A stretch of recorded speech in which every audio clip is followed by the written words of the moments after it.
Sekali peristiwa ada seorang anak, saya kebetulan omanya itu selalu misa di gereja. Dan biasa kalau oma-oma itu kalau misa di gereja, opa-opa, mereka kalau misa harian duduk di situ, selalu duduk di situ. Hari Minggu juga di situ juga.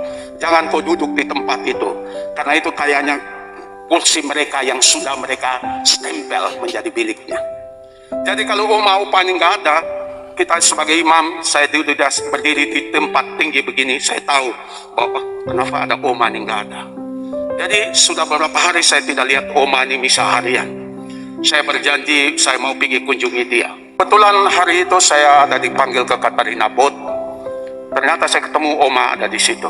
Saya bilang, kenapa tidak misa? Sudah 3 hari tidak lihat-lihat. Kemana saja? Minta maaf ya, ini saya punya cucu nih sakit. Oh, gimana, kamar berapa? Oh ya, nanti saya doa sebelah sini, kasih sakramen sebelah sini dan saya kunjungi.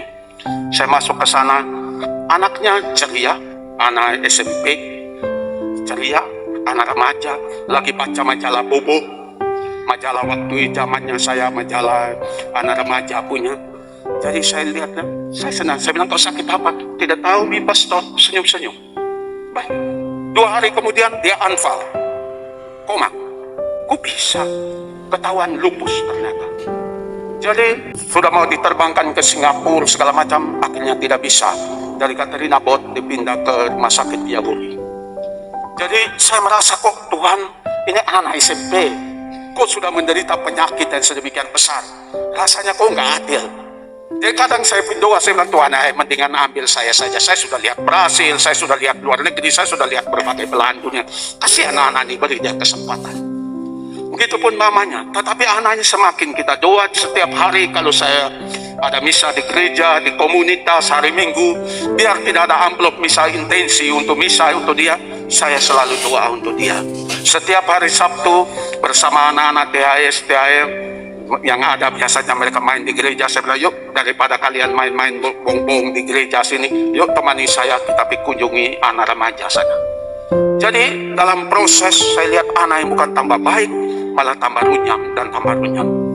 Tibalah satu titik, mamanya bilang, Pastor, doakan Mimi. Saya sudah tidak tahan lihat dia sakit kayak begini. Doakan Mimi saja, Pastor. Kalau Tuhan mau ambil dia, biar Pastor.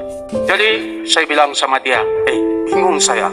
Tiap kali saya doa untuk anak ini, saya selalu lihat itu Gua Maria di Raja Wali itu.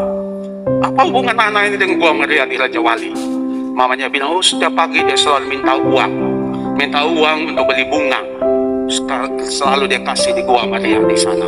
Saya bilang, oke, kalau gitu kamu bilang sama, sudah ditentukan hari Sabtu kami doa bersama-sama. Saya bilang, kumpulkan dokter-dokter.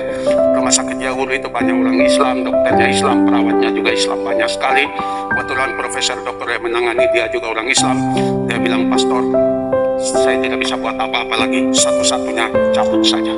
Jadi saya bilang sama mamanya, kau begini di Raja Wali, kalau ada macam tanya satpam, tanya kenapa, bilang saja Pastor Frans suruh pergi kunjungi Gua Maria, bawa saja mawar itu.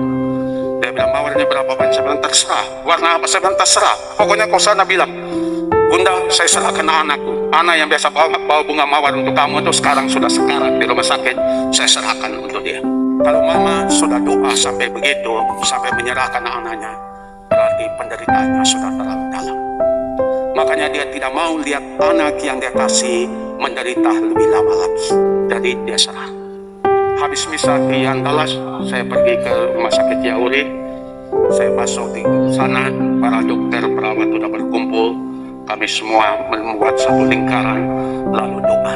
Karena sekian lama mengunjungi anak, mau tidak mau ada ikatan batin dengan anak. Begitu juga mereka-mereka yang selalu menemani saya, mereka merasa seperti adiknya mereka saja. Jadi ada kesenduan yang luar biasa di dalam itu. Begitu juga dengan para dokter. Tiba pada satu titik saya nggak doa lagi, saya diam. Mamanya yang nyanyi, Bapa kami yang di surga, dimuliakan namamu.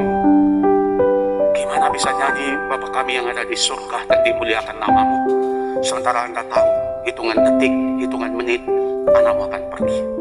Bagaimana memuji dan memuliakan Tuhan? sementara hatimu itu begitu pedih.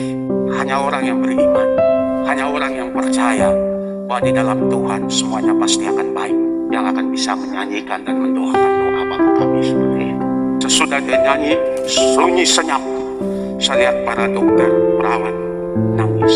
Sesudah itu saya bilang pas jam 12, saya lihat saya punya jam, jam 12 tengah malam ini tidak baik pastor berkeliaran di luar. Saya mau pulang sebelum jam 12 tengah malam ini. Begitu saya pulang rumah, saya sudah siap hati. Saya bilang sama mamanya, apapun yang terjadi telepon saya. Jadi dulu bukan pakai HP, tetapi pakai telepon biasa. Saya taruh di telinga saya dengan volume yang paling besar. Tidak ada yang terjadi. Hari Minggu pagi, jam 6:45, saya turun ke sakristi untuk misa pertama. Saya ketemu dengan tante dari anak ini. Dia bilang sama saya, Pastor, bangun mi anaknya, minta makan. Saya bilang, puji Tuhan.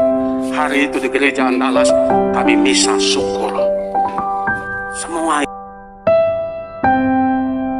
percaya bahwa kerahiman Tuhan melebihi dan melampaui segala-galanya.